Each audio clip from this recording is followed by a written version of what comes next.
Thanks for choosing this free Anfield Index podcast. If you'd prefer to listen to this or any of our other shows without adverts, then now's the time to check out Anfield Index Pro. With AI Pro, you can supercharge your entire listening experience. You'll not only get all of our podcasts without the ads, but you'll have them far faster with our quick publish feature available exclusively for subscribers. AI Pro also puts you in the heart of our sound studio, with an option to listen to many of our shows live and interact with the podcasters in real time as the shows are recording. Upgrading couldn't be easier. AI Pro is available on all popular podcast platforms, and we have our own apps for Apple and Android. Just head on over to AnfieldIndexPro.com and get started today.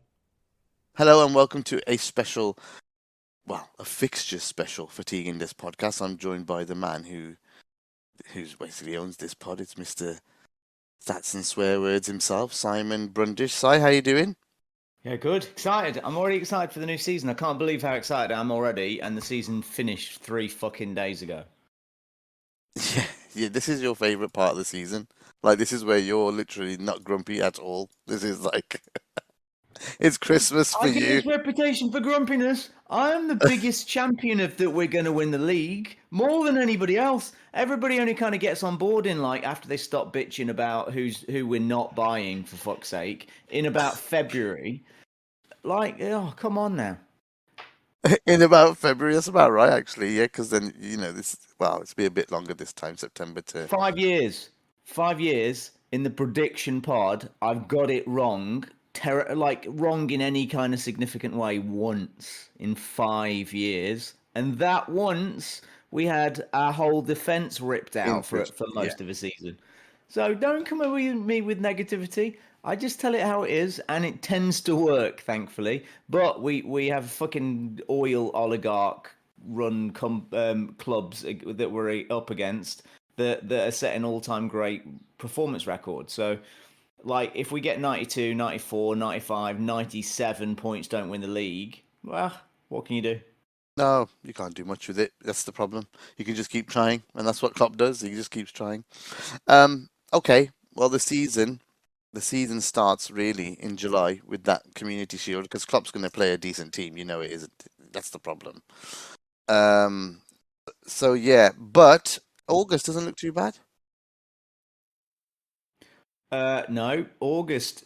So I don't know if anybody is quite pictured how the season's going to roll. First 4 games of the season, we talk about on Fatigue Index all the time. The predictive how load management works over the course of a training week and then over the course of a microcycle, which is a 3-week period. So game day, which is the day of a match. And then you've got game day +1, which is active recovery, game day +2, which is passive recovery, game day +3, where you start to integrate more training into that, game day +4, where neuromuscularly you have recovered. So all the research says that on the 4th, so it takes 72 hours for your neurological system to recover from maximal workload that you get from a training game. So overreaching, so really high intensity workouts, training like a match, right? So game day +4 is the holy grail, and that's where you can start to have actual positive input from a training perspective into how your team is going to set up, play, and potentially make fitter. So you can work on that stuff. And in the first month of the season, in our first 4 games, we have full recovery the whole week. So we have 3 fully recovered days of training between each of those first 4 games. That's unheard of. We never have no midweek games. So before Fulham, before Palace, before Man United, before Bournemouth, we have full weeks to set up and prepare as if we are Burnley playing against Man United at the weekend.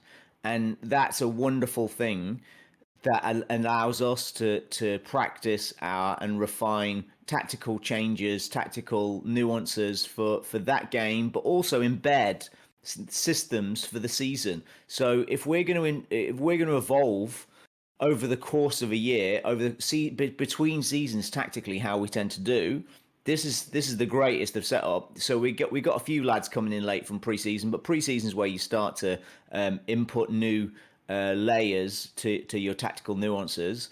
And then we also have an extra month of preseason where we have ostensibly 2 weeks full of training that we can embed new tactical approaches, new systemic patterns of play with fully fit, fully recovered players that can properly have high speed run throughs. So that's hugely valuable. And the first 4 weeks of the season, where I know I'm rambling now, that people are talking about City don't have top 6 games, any top 6 opponents in those first 4 games.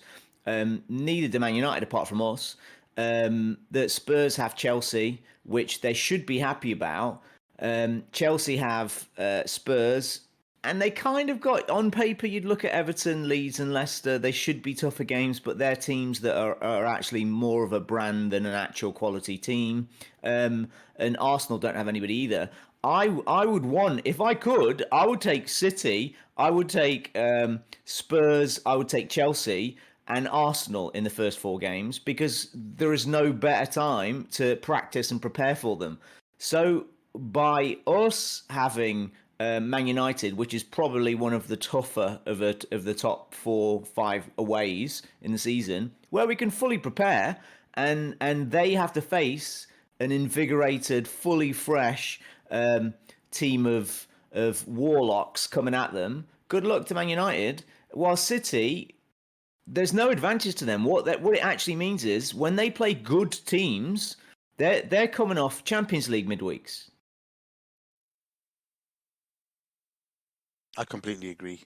And I think the other one thing I wanted to ask you about, actually, Si, was that first 4 games, how important they are in terms of bedding different players. I know normally we wouldn't rotate, but by the time we do come to rotate on the 31st, or basically into September, you would have wanted some players to have minutes in their legs at least, and not just coming in cold, right? I'm not sure whether you agree with that or not, but I don't think it matters in that because we have full training weeks, that these lads can have fully intense periods where they're integrating against with one another all the time. So the problem is only in weeks where we've got midweek games and you're rolling set 15 lads in and out.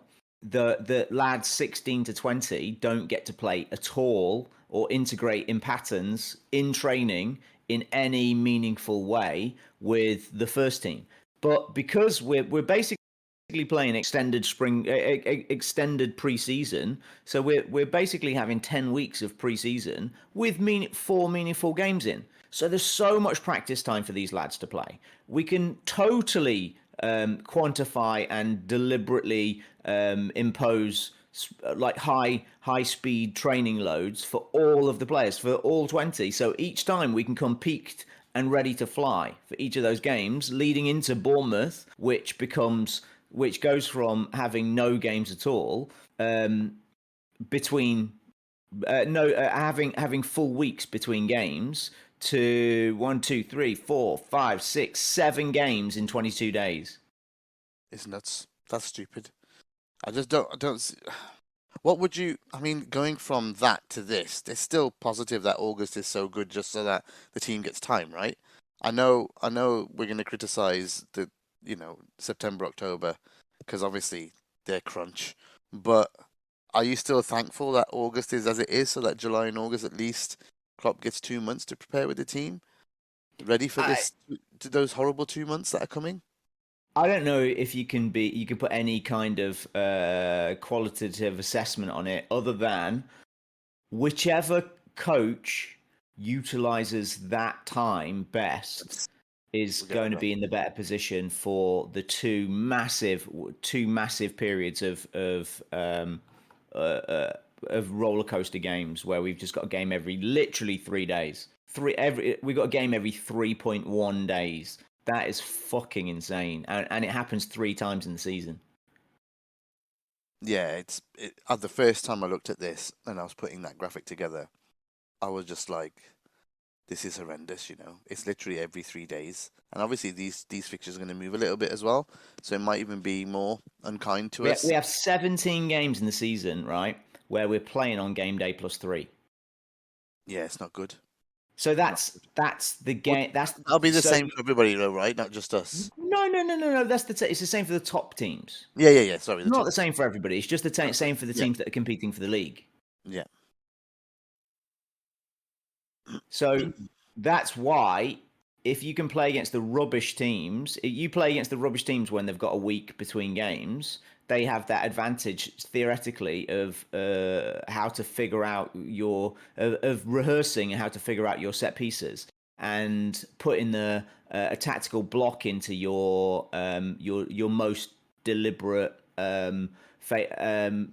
transition and phase of play, or like if you do a specific switch, that they can put blocks in that because they get lots of time to rehearse it and become semi-autonomous. But when you've got games every 3 days, no one's training, so you don't have that. So we've got to remove in the first 3 games of the season, we've got to remove basically the opportunity, the advantages the rubbish team has of going up against of figuring out our set pieces and how we play, because we have the same advantage over there. We have the same number of days between games as they do, and they against the Dross, typically we're always playing at a disadvantage, and the first month of the season allows us that advantage. Yeah, and like I totally agree with your points. I think it didn't. When I first looked at the fixtures, I didn't think of it that way. But the way you explained it in terms of the training time, and you always talk about the training time, like every year, like we need training time. The training time is the key, and like the first month should really set us up nicely. But then the crazy part is that there's a stupid international break in here, which could have been used to really nicely, level out some of these games, right? I mean, imagine. So calculate it without those 2 weeks. So you get those 2 extra weeks, which is 14 days. Maybe it doesn't work out 14 days. It works out to 12-ish, right? 12 extra days, and how much does those numbers go up for the 3 days average? So 7 games. So we've got 7 games in 22 days. 27 days, or you take out the international break, you could have just spread that out 7 games over 35 days. So it's a game every 5 days. It's a huge difference. God. Yeah, it's massive, man. See, this is the bit where Klopp is right, where he says you don't give a shit because you've got a World Cup coming up. There's absolutely no reason, and they've just had Nations League now. There's absolutely no reason for them to do an international break in September. There's no reason. Absolutely none. The international managers are all like, well, we've got to prepare. So, okay, if you're preparing for the World Cup, no one else plays, just the teams in the World Cup. Then everyone else just carries on, whatever. But it's just not even true. It's just not. If it was true, the teams wouldn't be experimenting in June. Do you know what I mean? Like they would have been rehearsing and refining their teams to play in the World Cup. They weren't. They were fannying around like they always do in friendlies, but they were pretending it's a competition. Yeah, and when does the World Cup actually start? The first game? Does anybody know the date for the first game? I think it's the 18th of. So they get 6 days to prepare beforehand, right? Yeah. I mean, use your days wisely, man. For fuck's sake, some teams won't play until like 4 days into the tournament as well. It's only going to be the people that play on the first day that are really suffering. Do you get what I mean? So, there's going to be time for people to prepare and do stuff. To be fair to them, the international managers, they usually get 3 weeks before to prepare. Dude, 21st November, they get 9 days. Yeah. Kicks off on Monday the 21st, so if it finishes on the 12th, 13th, they get a full week, man. I don't think... they usually have 3 weeks and 2 or 3 warm-up games, don't they? They do. But if you're doing it in the middle of a season, there has to be some kind of a compromise, right? And the season is compromised a week in between the World Cup. You need to get another 2 weeks fitted in September, and you basically cram. It's counterproductive if you think about it, because that month now of October, because of the international break, you're risking losing players before the World Cup. Yeah, 100%. Yeah, I'm in the middle of a study of how many players have missed. It's over 30% of the top 100 players of each World Cup have missed the World Cup because of injury. So, and that graph is going up. So I will do a fatigue index deliberately because the big newspapers have been onto me about it. But so we might as well release it here. So but I'm nearly at the end of doing how many of that. So like the official world 100 players going back to 1994 and how that's increasing year on year because they're just playing too many games. It's basically international. They play way more internationals. If you think of when we were a kid, Gary Lineker setting up his England top goal scorers record with against Jimmy Greaves or whatever, and England used to play 6 games a year, and now they play 6 games before October in a season. Absolutely. And so there's no rest for them. And then they add on layers of Champions League or Europa League or whatever the league is below the Europa League, which is still Europe, and they play on different I'm never quite sure, but they play too much, and there's no arguing with it. No. And the next thing is that I noticed, and I know we're jumping ahead here from into September. Obviously, this is where against September, because of the international break, still rammed, you know. We got 5 games in 2 weeks-ish. Yeah, 5 games in 2 weeks. 2 Champions League games in September. We play Wolves and Chelsea after it. There's a bit of a theme with the Champions League games afterwards. We got Wolves, Chelsea, Arsenal, Leeds, Spurs, and City after Champions League games this year. For fuck's sake. You're always gonna have some tough teams. I'm fine with playing. I'm really fine with playing other Champions League teams after the Champions League games. Yeah, definitely, because you don't know how that's going to fall, isn't it? In terms of how the advantage is for a shitty team that doesn't play midweek, because then you're setting yourself for an upset because they've had a whole week to prepare and you've just flown back from Moscow or whatever. Good point. So playing Spurs, Chelsea, and City is actually good. Because they're all going to be in the same boat. It's equal. Yeah. And Arsenal will be good as well because they'll be in Europa, I think. So that's fine. So in this, right, how that's going to work. So we've got if we jump from, I think we've got a little tricky period in Bournemouth home. So August 27th, we got Bournemouth home, Newcastle away, Everton away in 7 days. So that's the first time we've got the 3 days between games, and then we got Champions League, so we don't know which day that's going to fall, whether it's the Tuesday or Wednesday. So that's a tricky period. Followed by Wolves, and then Champions League, and then Chelsea. So Chelsea is the end of the 7 games in 22 days. But Chelsea will have exactly the same as that, and will just my feeling is that that's going to be a tight game. I've been through the fixtures with my very positive head on, but also being realistic in terms of when I expect the games, what day of game, so game day +3, +4, whatever, and I've kind of predicted we're going to lose that game in my 96-point season. That's one of those games we could probably logistically cope with. It's an understandable game that we might lose. Draws maybe. I don't think I don't give a shit about draws. I don't want to draw any game. You put all of your strikers on and you try to win that fucking game, or you lose. Draws cost us the league last season. Draws are bullshit. So all the draws we got, you'd rather lose them because then you lose about 6 points. Well, you wouldn't, because you'd win. So you might win 2 of those games. Okay. I get you thinking. That's my point. Like, you risk the draw for a win, because if we win, so if we play Spurs and we win at home, lose away, you get more points than if you draw both games. Yep, makes sense. I have no interest in draws. Draws are 80s bullshit. Right, and then international break into Brighton. Which begins October 1st. October is fucking insane. We got 1, 2, 3, 4, 5, 6, 7, 8, 9 games in 9 high octane Champions League or Premier League games in October.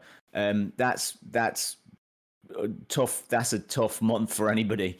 That's a Christmas month, dude. Pardon? That's a Christmas month. That's a December.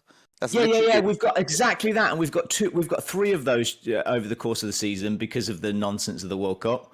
wedged in. It's a weird thing. So we, as you said, we got Arsenal after a Champions League game, but it's also after their Europa game, so it's going to be on a Sunday. Yeah. I don't know how they're going to wedge this in, right? I'm guessing they're going to try to make us have a Wednesday game, but we potentially could have Arsenal Sunday and then a Champions League Tuesday, then Man City on the Saturday, which is because that's immovable because we've got West Ham on Tuesday and then Forest straight afterwards. So it's going to be a tricky fucking week there. Yeah, that looks horrible. All of it looks really bad. Arsenal Champions League, Arsenal Sunday Champions League, Man City, West Ham, and then Forest away. I think that's probably our most intense period that we can predict because games will be changed for TV and stuff. Yeah. But when there's a Premier League game midweek, that's not getting changed for time. So that also means that the other games around it aren't going to be changed for time as well. Do you know what I mean? Yeah, because West Ham will be like, why should we move our game? They can't. They'll just because it will just be on TV. Is my point. They won't move the time. It's midweek, so it might be an 8 o'clock rather than a 7:45. But they're not going to change the day. No.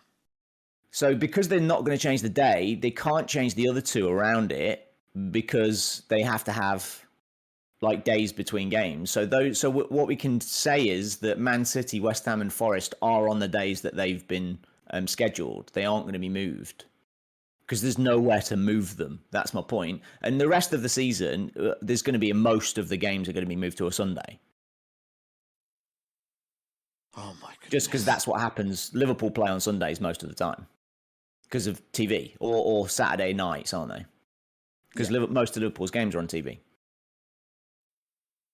So West Ham. So it's October, isn't it? Let me just get the calendar up. So October 19th. It's Wednesday anyway. That's okay. Yeah. So West Ham's a Wednesday. So City will be moved to a Sunday, I think, because it's Super Sunday. So it'll be Sunday, Wednesday. It'll be the 16th for City, and it'll be 19th. So that'll be okay. So we'll have Sunday Arsenal, and then Champions League, then Sunday City, Wednesday West Ham, and Saturday Forest. That's a good Wednesday. Saturday's probably a bit harsh, but otherwise everything else there. Well, you have to fit them in. That's the point. It's why 3.1 days because there's no way around it. You can't have a 3.5 day. You can't be in the middle of the day. No.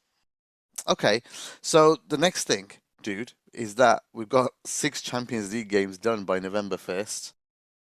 Unbelievable. Absolutely bonkers, isn't it? Unbelievable. We have to talk about that because obviously normally it's the 12th of December.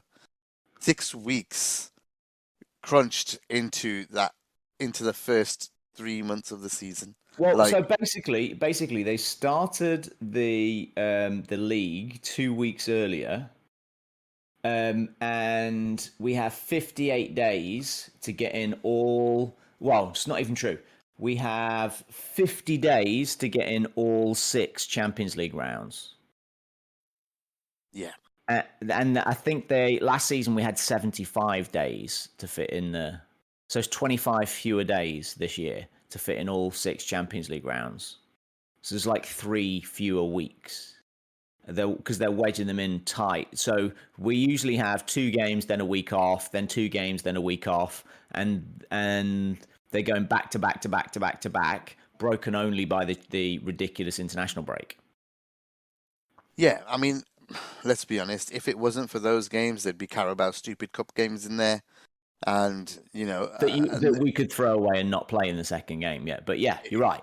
And to be fair, usually in the So my issues with the playing in the cups isn't really the early rounds because we're using those smartly just to top players up or give kids a chance, give kids a rest, whatever.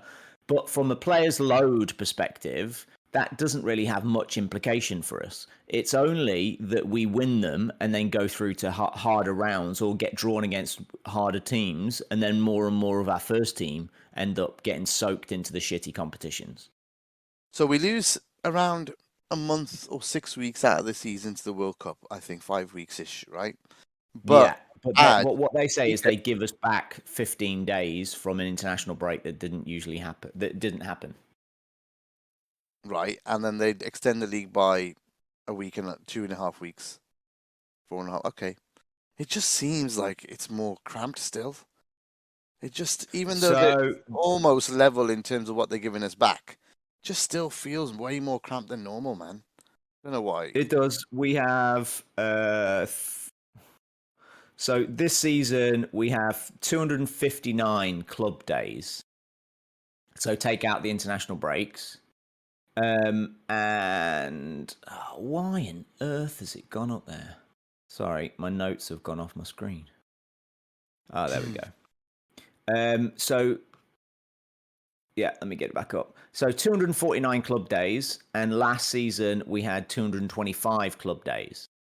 So they've given us 20 extra club days, theoretically, in this season to fit all these games in. So we actually have a game if we win all of our games, so if we fill all the full fixtures like we did last season, there is actually longer in this season to fill them in. So there's more days to fill in.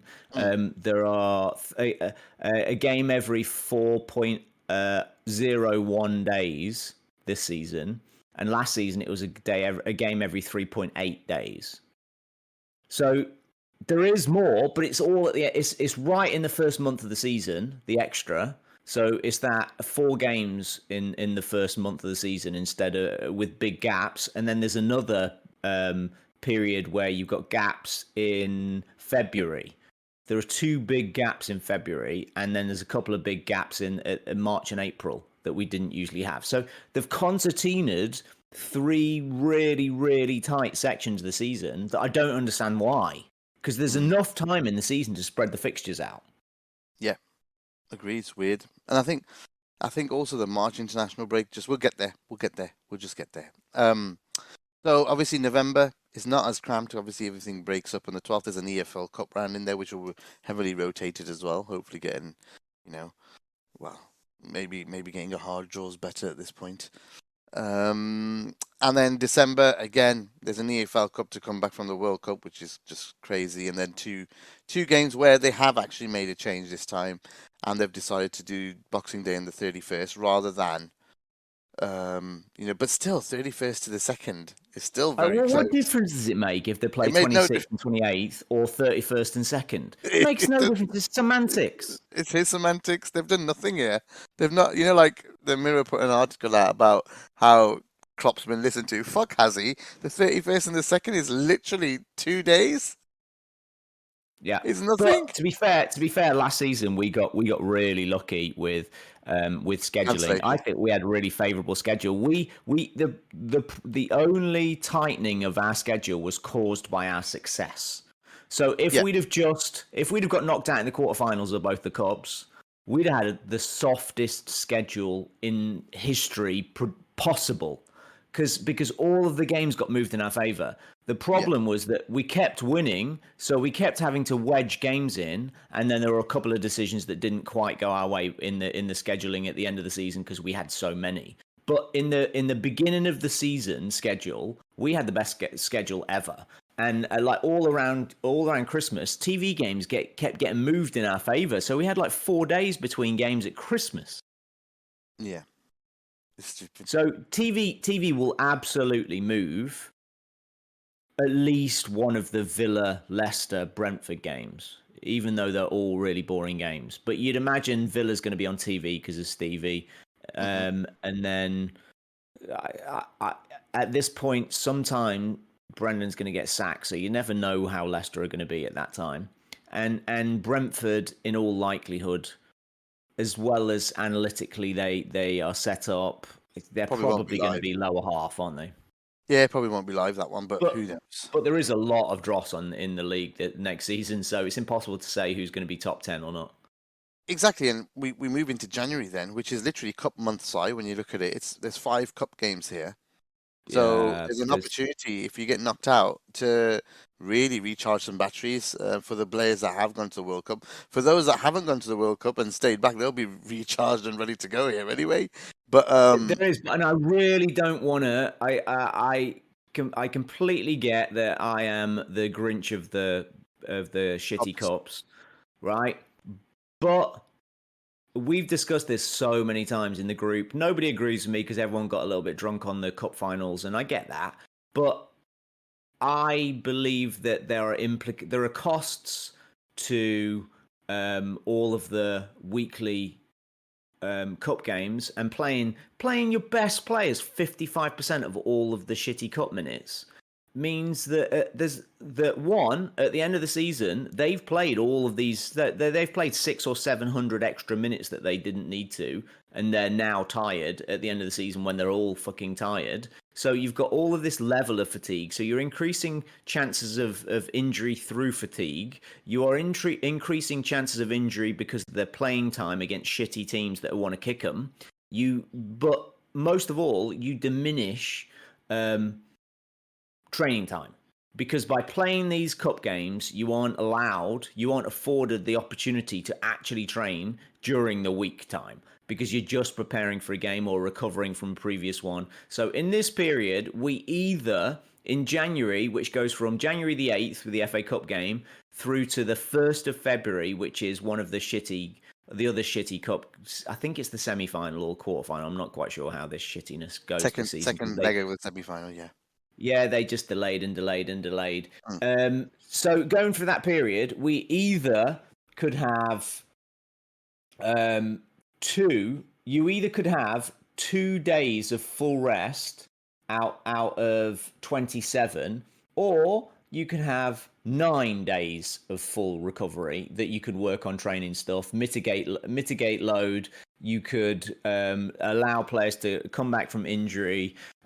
You could practice tactical approaches. You could work on increasing the high intensity output of some of your players that are flagging a little bit or that need to top up. All of those things under controlled environments. Or you could flog yourself with a game every 3.1 days for an extra month preceding the time when the Champions League rolls out again, when there is, until the next international break period, we've got 43 days, 4, 5, 6, 7, 8, 9, 10, 12 games in the next 43 days after that stupid cup period. We have 10 games if you take out the cups.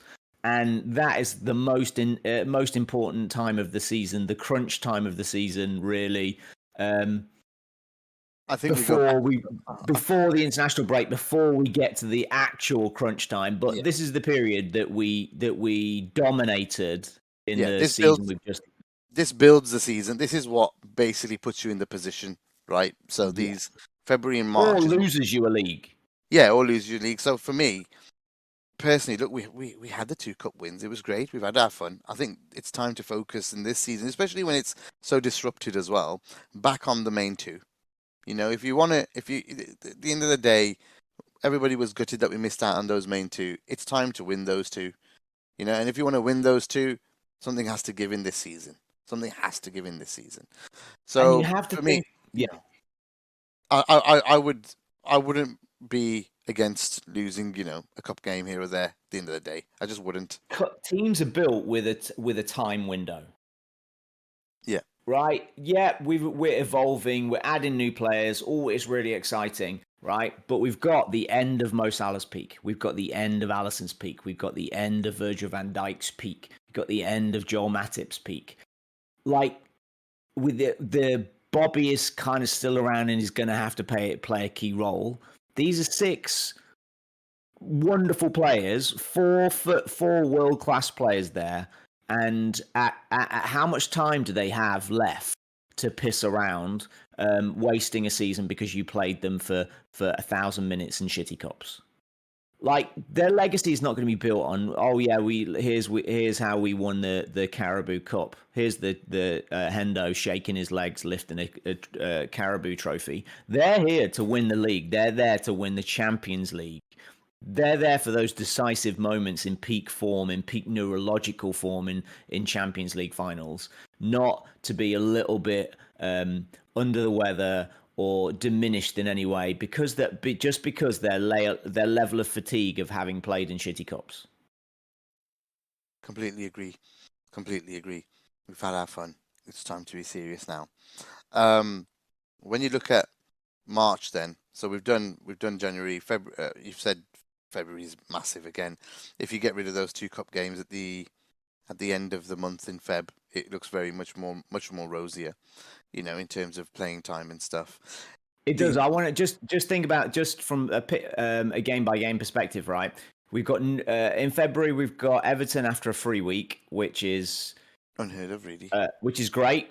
Then we got Champions League Newcastle away, which is that would be a bit of a concern potentially. It's one of those games that's potentially an upset because they're going to be Bobby Big Balls. They're going to spend, so it's going to go one way or another. They could be the Sven. We could be playing on the 21st as well, though, Si. Which is Palace. Which Palace is still pretty. They're still pretty good away. They troubled us this year. 25th Palace. Yeah. So those 2 are first leg. There's 2 options for the first leg. Remember, the way Champions League do it, the 14th and the 21st, you could play either one. They stagger the first legs. I see what you're saying. So we could either be having a free week leading into Newcastle or a free week leading into Palace. Yeah. No, I get that. Yeah. So one of those, a free week leading into Newcastle, would be better than a free week leading into Palace, is what I'm saying. But either way, it's kind of tough. Yeah. And then it would be nice to have the second leg on the 14th. Because if we're knocked out of the FA Cup, you get a free. Oh no, you still got Fulham. Damn. So there you go. Look, this is where the trouble comes now. Look, so if you're in the EFL Cup final, the Palace game gets moved. Yeah. If you're in, and then you got a horrible midweek cup round game. If you're in, if you're in the EFL Cup final, the Fulham game gets moved.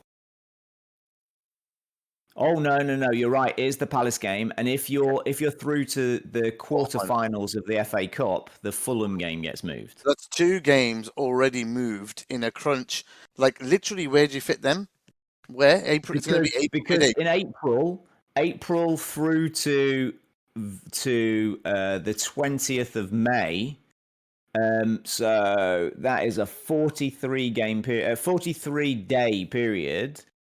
In that time, we have 1, 2, 3, 4, 5, 6, 7, 8, 9, 10, 11, 12. We've got, so potentially in that period, you've got 11 games because it depends on the early Champions League, which ones are which. But there's 11 games. There is 2 free midweeks, but you got 1 free midweek in that period where you got to move a game. So what would happen is if we got through those, you would end up having to play 2 games in a week, in a midweek. And then 1 between Aston Villa and Southampton to finish the season. So you're putting extra games in fewer days in your most tired legs. Or you just don't win the fucking FA Cup.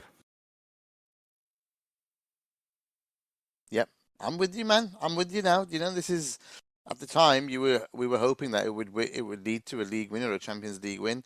To be honest, Champions League we should have won, but we should have done better. But anyway, but tired legs, you never know. Mentally tired, there's all of it comes in. But like you're saying, you save yourself all that if you've already played cup finals. They're draining anyway. In terms of even if you win, they're draining, right?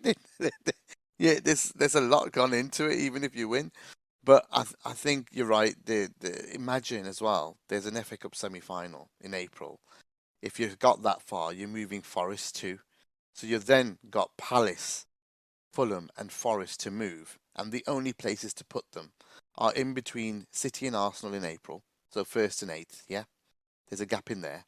Yeah. Then the next gap you got is in Aston Villa and Southampton. And then between Southampton and the cup final.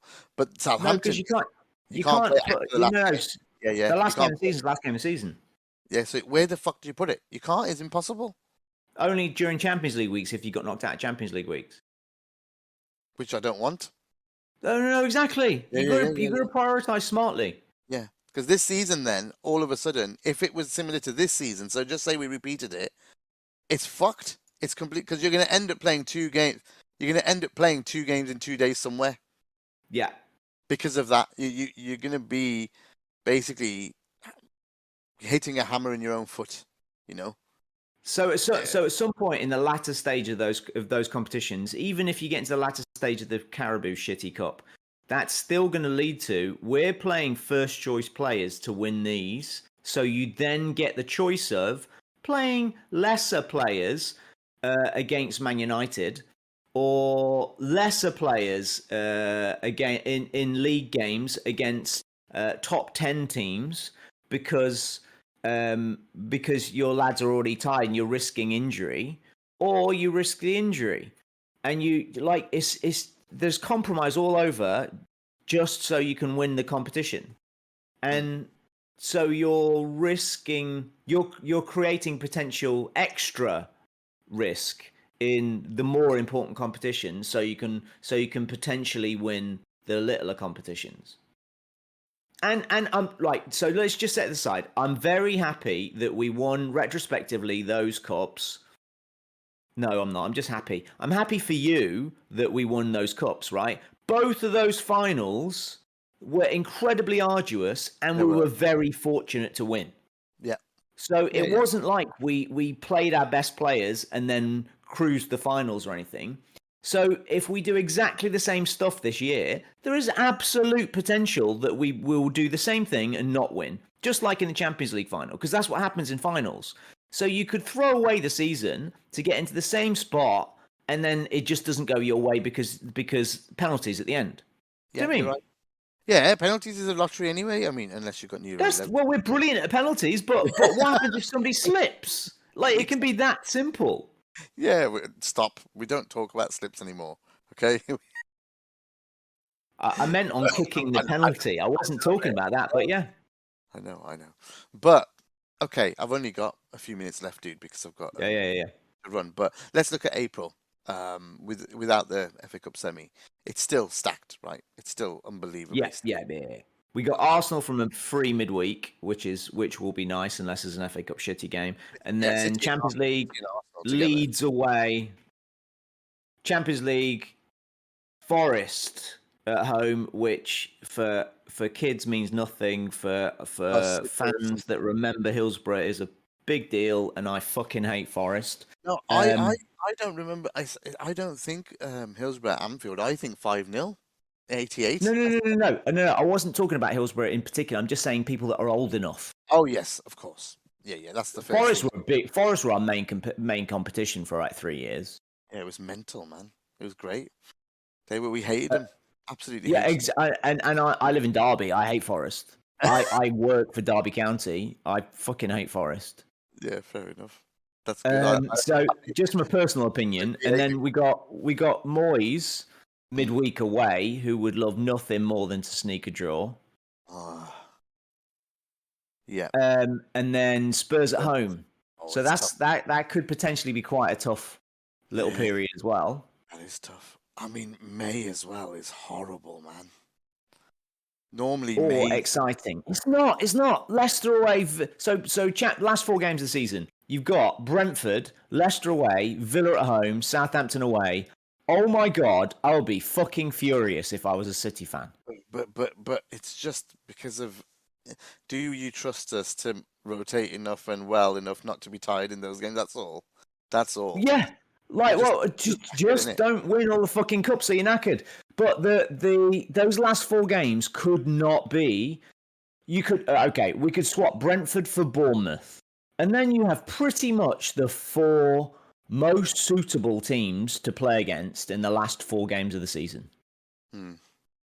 Also, those 4 teams, they're going to be fighting for nothing. True. Like, I don't think we could have better Final 4 fixtures. Good. No, good point. Like West Ham away, Spurs at home. Well, you're going to play some kind of competition. That I think Spurs at home is a litmus test. Well, it's going to be really important. So if it was at the beginning of the season, it would be a litmus test. But if you don't deserve to win the league if you're not beating Spurs at home. Yeah. That's the bottom line. So to deserve winning the league, we should be winning all 6 of those final 6 games. And 7. We probably should be going 7, 8. I reckon 9 in a row. We should be winning the last 9 games of the season in a row. Yeah, Premier League, yeah, for sure. But that's one thing we also need to do. We need to beat City away in a Premier League game. No, we we're don't. just No, too we long. don't. I have us with 97 points this season. Let me Without take you through my fixtures. So I have us winning against Fulham. So the first four games of the season where we have full recovery: win, win Bournemouth, win at Newcastle, win against Newcastle, win away at Everton because we always do. Win versus Wolves. I have us losing away at Chelsea after that really brutal 7-game run in 9.5 days. Win at Brighton. Drawing away at Arsenal. It's our first midweek after the internationals. That's potential. I have us drawing 2 games in a row because Arsenal away, City. And then the world will obviously cave in because our Liverpool fans are all insane.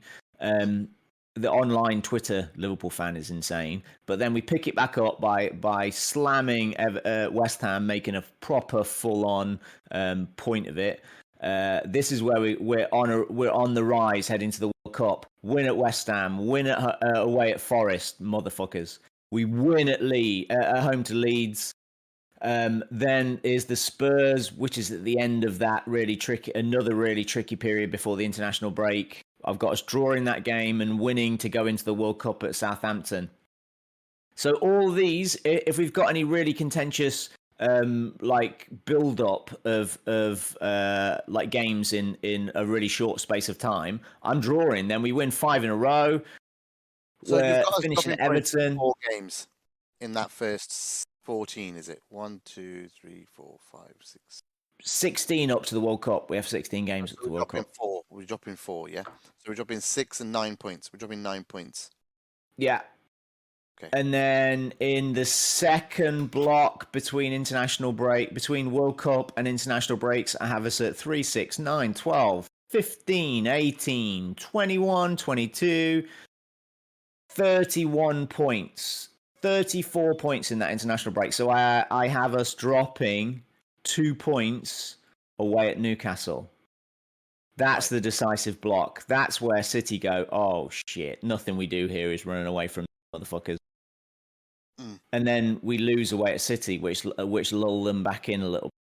So that could be the decisive moment because I have us losing away at City, drawing with West Ham and Spurs, but by which stage we already have the League One with so we finished that season 97 points, and we managed to lose 3 games in that because you're not drawing many, basically. We're drawing 4 games all season and losing 3. Jeez. But those 4 games that we're drawing are deliberate, are like expected and can be accounted for extraneous reasons. Yeah, coming off of a big game away from home or a big last 16 tie where you need to win, things like that. Exactly, or a run of 6 weeks of midweeks. So it could be 99 points if our last CL 16 game is the second one, so it's before Palace instead, because you get a full week before Newcastle and you beat them. Yeah. Then I can see those. Yeah, okay, then it's 90. Then it could be 99. It's impossible to predict Newcastle in it because they could be anything. They could be top 6. They could be bottom 6. Yeah, I don't think they're getting that much better. But let's see. Okay, Si, I do need to. Is there anything else? There's a Champions League final. We've got 2 games in June. I'm not worried about that. I'm not worried about minutes. The last thing I wanted to say. I don't know where I've put my notes for this. Fatigue index, last sheet 7, is the midfield. Is the garbage of our lads not being able to play 15 to play all Champions League, all Premier League games this season requires 15,000 minutes. And Fab, Hendo, Milner, Naby, and Thiago and CJ, just those lads amongst themselves played 16,800 minutes between them. We can realistically expect a little bit of a drop off from maybe Hendo and a tiny one from Milner, who barely played anyway. I think it's not overly optimistic to expect Naby to get over 2,500, so it's a 400 increase because he actually has a history of doing 3,800. So he looks He looks fit and also- robust now. And Naby more available in the first half would be better, wouldn't he? Because that was the difference. He was available better in the second half of the season rather than the first. And if he's more available, Well, he was actually available in the first, just Klopp didn't pick him. yeah. But now it looks like he's going to be picked. Yeah, exactly. So you're going to mitigate a little bit of the Henderson. So Henderson's not going to be required to bang a 4,000-minute season out, which is absurd. But Hendo will be at the World Cup, so we have to worry a little bit about that. Naby is not, and so I think our midfield is absolutely intact and ready to fulfil all the necessary duties and minutes played of the season ahead. Yeah, interesting that they tried to go for one though as an addition. Is it, or is it just the thing that we do? We're really smart. You can't just expect the right players to fall into your lap in the right window. We bought Thiago because he was available, though we would have liked him a year later to replace Wijnaldum, but we bought him a year earlier because we had to, because that was the window. So we wanted Tchouaméni because we want to replace Henderson next year. So forward planning is to replace Henderson next year. And so we went for Tchouaméni because he was available. He was coming available now. So it was either get him or don't. Yep, agreed. That's all it is. It's not that we need another midfielder right now. We're planning ahead to get another midfielder. Diaz and Mane. We knew Mane was leaving. We were planning to replace him with Diaz. Diaz came available 6 months early, so we bought him. Yeah, I can agree with that for sure. It's just really smart forward planning, that's all. Which just didn't work out this time. That's all, unfortunately. Yeah. But anyway, I need to head off. But thank you so much, Si. Was there anything else you needed to cover? No, all good. All good. Thank you so much for doing that once again. And guys, yeah, if you have any questions and stuff, just let us know either on Twitter or in Discord at AnfieldIndex.com/Discord to join. But otherwise, yeah, it's looking busy. You've heard everything that Si's got to say about it. It'd be interesting to hear back. But otherwise, thank you very much, folks, and up the Reds. We hope you enjoyed listening to this Anfield Index show. Please be sure to subscribe to our channel so future podcasts find their way to your device automatically. There's nothing quite like fan engagement, and we'd love to know what you think of anything discussed on this show. The best way to get in touch is over on our free Discord community, where both podcasters and listeners debate the hottest LFC topics 24/7. Sign up free now at AnfieldIndex.com/Discord. You won't regret it. You can also follow us on Twitter at Anfield Index and find us on Facebook by searching for Anfield Index. Oh, and before you go, we'd love it if you could leave us a 5-star review on your favourite podcast app. It only takes a couple of seconds, and it means the world to the people who create these free shows.